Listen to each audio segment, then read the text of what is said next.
नोआ की कहानी पुराने समय की बात है, जब लोग पाप और बुराई में लिप्त हो गए थे। पृथ्वी पर अत्याचार, हिंसा और पाप का बोलबाला था।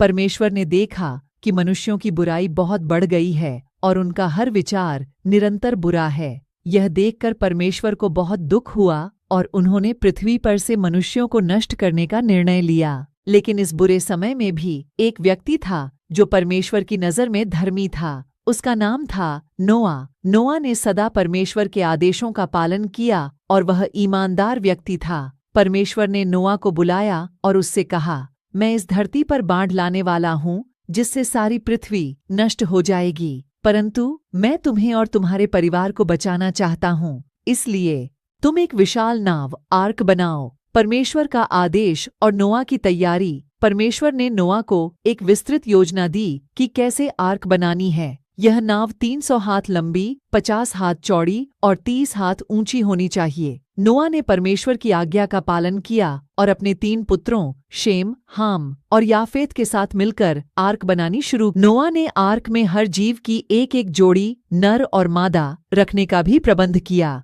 ताकि बाढ़ के बाद जीवन फिर से स्थापित हो सके। साथ ही उन्होंने खाने पीने का पर्याप्त सामान भी जुटाया।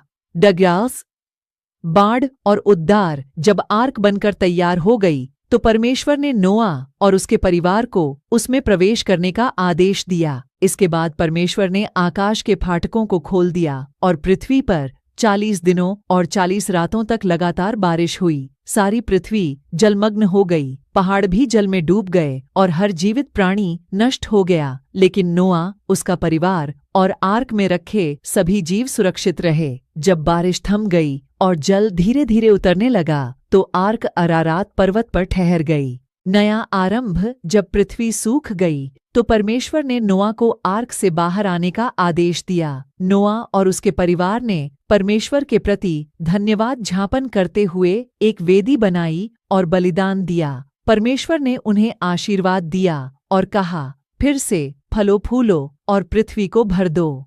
परमेश्वर ने यह भी वादा किया कि वह फिर कभी पृथ्वी पर इतनी विनाशकारी बाढ़ नहीं लाएंगे। इस वादे के प्रमाण के रूप में उन्होंने इंद्रधनुष को आकाश में रखा, जो हर बार बारिश के बाद दिखता है और परमेश्वर के वादे की याद दिलाता है।